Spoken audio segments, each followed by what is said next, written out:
ध्यान से सुनिएगा। गंगा नदी जो है वो भारत की सबसे लंबी नदी है। इसकी कुल लंबाई जो है वो कितनी है? 2525 किलोमीटर है। भारत में इसकी लंबाई कितनी है? 2071 किलोमीटर जो है भारत में इसकी लंबाई है। बाकी जो है वो बांग्लादेश में है। आगे देखिएगा इंपॉर्टेंट चीज, सतोपथ हिमानी से निकली अलकनंदा नदी और गोमुख से निकली भागीरथी नदी जब देवप्रयाग में आकर मिलती हैं तब इसका संयुक्त रूप जो है वो क्या कहलाता है? गंगा नदी कहलाता है। क्लियर हुआ? बहुत बार एग्जाम में क्वेश्चन पूछा गया है कि देखिए अलकनंदा नदी कहाँ से निकलती है, भागीरथी नदी कहाँ से निकलती है, तो ये चीज आपको पता होना चाहिए। गंगोत्री से 19 किलोमीटर दूर गोमुख से निकलती है भागीरथी नदी। वेरी वेरी इंपॉर्टेंट क्वेश्चन है, ठीक है। बहुत बार एग्जाम में क्वेश्चन ये पूछा गया है। और अलकनंदा नदी और भागीरथी नदी किस स्थान पर आकर मिलती हैं? किस स्थान पर? देवप्रयाग में आकर मिलती हैं। ये चीज आपको पता होना चाहिए। ओके। अलकनंदा नदी की देखिए दो प्रमुख सहायक नदियां हैं, वो ध्यान रखिएगा। एक पिंडार नदी और एक मंदाकिनी नदी। पिंडार नदी जो है ये अलकनंदा को कर्णप्रयाग में आकर मिलती हैं। कहाँ पर मिलती है? कर्णप्रयाग में। और मंदाकिनी नदी जो है ये अलकनंदा को रुद्रप्रयाग में आकर मिलती है। कहाँ पर? रुद्रप्रयाग में। तो कर्णप्रयाग में देखिए अलकनंदा को पिंडार नदी मिलती है, रुद्रप्रयाग में अलकनंदा को मंदाकिनी नदी मिलती है और देवप्रयाग में अलकनंदा को भागीरथी नदी मिलती है। ठीक है, ये चीज ध्यान रखिएगा, इंपॉर्टेंट है। साथ ही धौली गंगा जो है वो अलकनंदा को विष्णु प्रयाग में आकर मिलती है। और फ्रेंड्स, प्रसिद्ध केदारनाथ मंदिर जो है वो किस नदी के तट पर स्थित है? मंदाकिनी नदी के तट पर ही स्थित है। बद्रीनाथ का जो प्रसिद्ध मंदिर है वो अलकनंदा नदी के तट पर स्थित है। तो दोनों ये प्रसिद्ध मंदिर जो है वो किस नदी के तट पर स्थित है ये आपको पता होना चाहिए। मंदाकिनी नदी के तट पर स्थित केदारनाथ मंदिर और अलकनंदा नदी के तट पर स्थित बद्रीनाथ मंदिर। क्लियर हुआ? उत्तराखंड से देखिए निकली गंगा उत्तर प्रदेश बिहार होते हुए पश्चिम बंगाल तक बहती हैं। पश्चिम बंगाल के फरक्का पर ये दो धाराओं में बढ़ जाती है, हुगली नदी और मुख्य धारा भागीरथी में। ये भागीरथी नदी जो है ये बांग्लादेश में मुख्य धारा के रूप में प्रवेश करती हैं, जहां पर इसे पद्मा के नाम से जाना जाता है। गंगा नदी को बांग्लादेश में पद्मा के नाम से जाना जाता है। ठीक है, इंपॉर्टेंट क्वेश्चन है। आगे बहती हुई ये पद्मा ब्रह्मपुत्र, जिसे बांग्लादेश में जमुना बोला जाता है, उससे मिल जाती है। और गंगा और जमुना का संयुक्त रूप जो कि ब्रह्मपुत्र नदी है उसका संयुक्त रूप क्या कहलाता है? मेघना कहलाता है। और बंगाल की खाड़ी में मेघना के रूप में ये नदी जो है जाकर मिल जाती है। ठीक है फ्रेंड्स, इस चीज को ध्यान रखिएगा, मेघना के फॉर्म में ये बंगाल की खाड़ी में मिलती हैं। क्लियर? अब देखिए गंगा नदी की बहुत सारी सहायक नदियां हैं। गंगा नदी तंत्र जो है उसमें देखिए बहुत सारी इसकी सहायक नदियां हैं। कौन कौन सी? यमुना नदी, कोसी, सोन, गोमती, दामोदर, घाघरा जिसे सरयू नदी कहते हैं, गंडक और रामगंगा नदी। ये सब नदियां जो है गंगा नदी की सहायक नदियां हैं। और बहुत सारी सहायक नदियों की भी अपनी सहायक नदियां हैं, उन सभी को हम अच्छे से डिस्कस करने वाले हैं। तो सबसे पहले हम स्टार्ट करते हैं यमुना नदी से। देखिए गंगा की सबसे बड़ी सहायक नदी अगर कोई सी है तो वो कौन सी है? यमुना नदी है, जो कि उत्तराखंड के बंदरपुर चोटी पर स्थित यमुनोत्री हिमानी से निकलती हैं। कहाँ से निकलती है? ध्यान रखिएगा, उत्तराखंड के बंदरपुर चोटी से निकलती हैं। ये नदी उत्तराखंड से हरियाणा और दिल्ली उत्तर प्रदेश से बहते हुए प्रयागराज इलाहाबाद में गंगा नदी से जाकर मिल जाती हैं। कहाँ पर मिलती है यमुना नदी गंगा से? इलाहाबाद मतलब प्रयागराज में आकर मिलती हैं। यमुना नदी का प्राचीन नाम ध्यान रखिएगा, कालिंदी नदी है। क्या नाम है? कालिंदी नदी। अभी देखिए 1-2 साल पहले ये क्वेश्चन पूछ लिया था रेलवे में, तो इस चीज को ध्यान रखिएगा। यमुना नदी जो है इसका भी देखिए एक अपने आप में अपवाह तंत्र है, मतलब इसमें बहुत सारी सहायक नदियां आकर मिलती है यमुना में। उसमें देखिए कौन कौन सी? चंबल नदी, बेतवा नदी, केन नदी, ये नदियां जो है यमुना नदी में आकर मिलती हैं। अब देखिए इनको भी हम डिस्कस कर लेते हैं क्योंकि क्वेश्चन यहाँ से भी बनता है। तो चंबल नदी की सबसे पहले बात करते हैं। ये नदी देखिए मध्य प्रदेश के इंदौर स्थित महू क्षेत्र के जानापाव पर्वत से निकलती हैं। कहाँ से निकलती है? इंदौर से देखिए मध्य प्रदेश से निकलती हैं।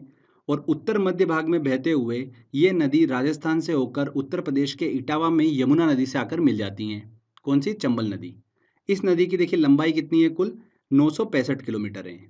इसके बाद देखिए बेतवा नदी मध्य प्रदेश के भोपाल से निकलती हैं, जो उत्तर पूर्वी दिशा में बहते हुए उत्तर प्रदेश के हमीरपुर में यमुना नदी से आकर मिल जाती हैं। बेतवा नदी भी मध्य प्रदेश से निकलती हैं। ध्यान रखिएगा, एक प्रसिद्ध स्थान सांची जो है वो बेतवा नदी के किनारे पर ही स्थित है। सांची में कई बौद्ध स्मारक हैं। सांची का स्तूप जो है वो अशोक ने 3री शताब्दी ईसा पूर्व में बनाया था। तो सांची जो है वो बेतवा नदी के किनारे पर ही स्थित है। तो ये चीज़ ध्यान रखिएगा। यमुना नदी की हमने डिस्कस करी, देखिए चंबल नदी और बेतवा नदी इसकी सहायक नदियाँ हैं। साथ ही केन नदी जो है वो भी यमुना नदी की सहायक नदी है।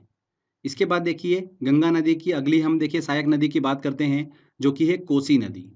कोसी नदी जो है ये नेपाल में हिमालय से निकलती हैं और आगे बढ़ते हुए बिहार में प्रवेश करती हैं। ये नदी प्राय अपना मार्ग जो है बदलने के कारण चर्चा में रहती है। इसमें आने वाली बाढ़ से बिहार में मैक्सिमम टाइम पर तबाही जो है वो देखने को मिलती है। इसलिए इस नदी को बिहार का शोक भी कहा जाता है। बिहार का शोक किसे कहा जाता है? कोसी नदी को कहा जाता है। और अपने मार्ग परिवर्तन करने की वजह से बहुत ज़्यादा चर्चा में रहती है कोसी नदी। ये नदी बिहार के कटिहार में गंगा नदी से आकर मिल जाती हैं। तो कोसी नदी को हमने डिस्कस करा, ध्यान रखिएगा। इसके बाद बात करते हैं देखिए दामोदर नदी की, जो कि गंगा नदी की सहायक नदी है। झारखंड के देखिए छोटा नागपुर पठार से निकलती हैं और पश्चिम में बहते हुए ये हुगली नदी में जाकर मिल जाती हैं। जो हमने बात करी थी कि फरक्का में गंगा नदी जो है वो दो धाराओं में बढ़ जाती हैं, एक हुगली और एक मुख्य धारा भागीरथी में। तो देखिए हुगली नदी में आकर कौन सी नदी मिलती है? दामोदर नदी जो है वो आकर मिलती है। इस नदी में देखिए अचानक आने वाली बाढ़ के कारण इसे बंगाल का अभिशाप भी कहा जाता है। किसे कहा जाता है बंगाल का अभिशाप? दामोदर नदी को कहा जाता है।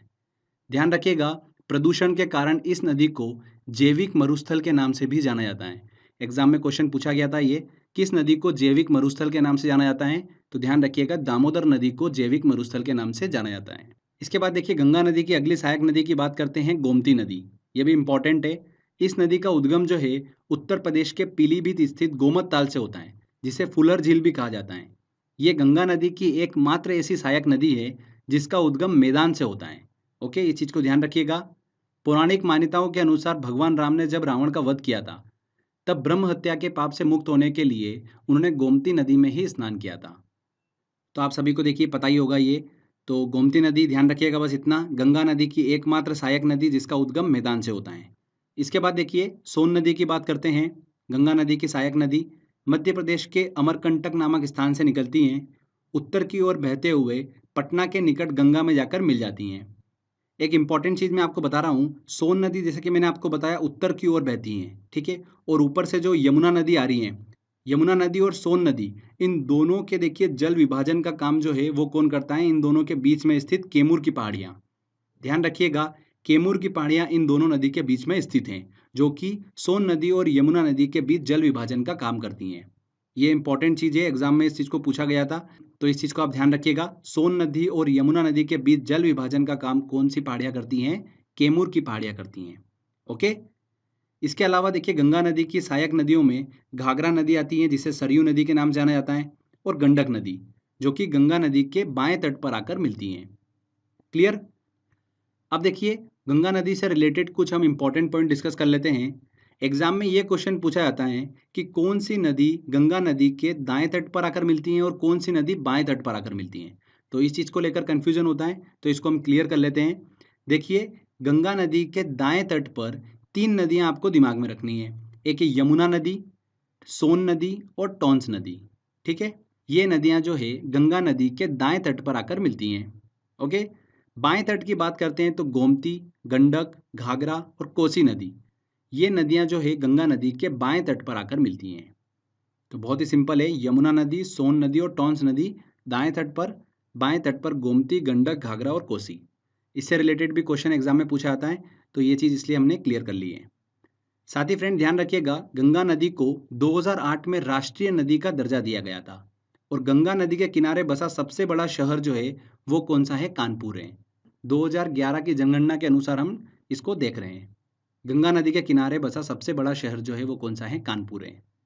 गंगा नदी के प्रवाह का क्रम अगर हम देखें तो उत्तराखंड से निकलती हैं, उत्तर प्रदेश होते हुए बिहार में इंटर करती हैं, और फिर पश्चिम बंगाल में इंटर करती हैं, और वहाँ से ये बांग्लादेश में चली जाती हैं। ठीक है फ्रेंड्स, तो ये गंगा नदी तंत्र को हमने अच्छे से पूरा डिस्कस करा है। तो क्वेश्चन जो है इससे बाहर कुछ नहीं जाने वाला है, हमने अच्छे से यहाँ पर क्लियर कर लिया है इसको। आगे बात करते हैं फ्रेंड्स हम ब्रह्मपुत्र नदी तंत्र को। ये भी बहुत ही इंपॉर्टेंट है, यहाँ से देखिए आईएएस एग्जाम में बहुत ज़्यादा क्वेश्चन पूछे जाते हैं, तो इसको भी हम क्लियर कर लेते हैं। ब्रह्मपुत्र नदी जो है ये नदी तिब्बत, भारत और बांग्लादेश से होकर बहती हैं। ये नदी तिब्बत के मानसरोवर झील के निकट से निकलती हैं। ध्यान रखिएगा, ब्रह्मपुत्र, सतलज और सिंधु नदियाँ, ये नदियाँ जो है तिब्बत के मानसरोवर के आसपास से ही निकलती हैं। ठीक है। तिब्बत से निकलने वाली इस नदी को तिब्बत में यरलुंग जंगबो के नाम से जाना जाता है। किस नाम से जाना जाता है? यरलुंग जंगबो के नाम से जाना जाता है। साथ ही इसे तिब्बत में सांगपो के नाम से भी जाना जाता है। दोनों नाम ध्यान रखिएगा, यरलुंग जंगबो और सांगपो के नाम से जाना जाता है ब्रह्मपुत्र नदी को तिब्बत में। जब यह नदी भारत के असम घाटी में प्रवेश करती हैं, तब इसे यहाँ पर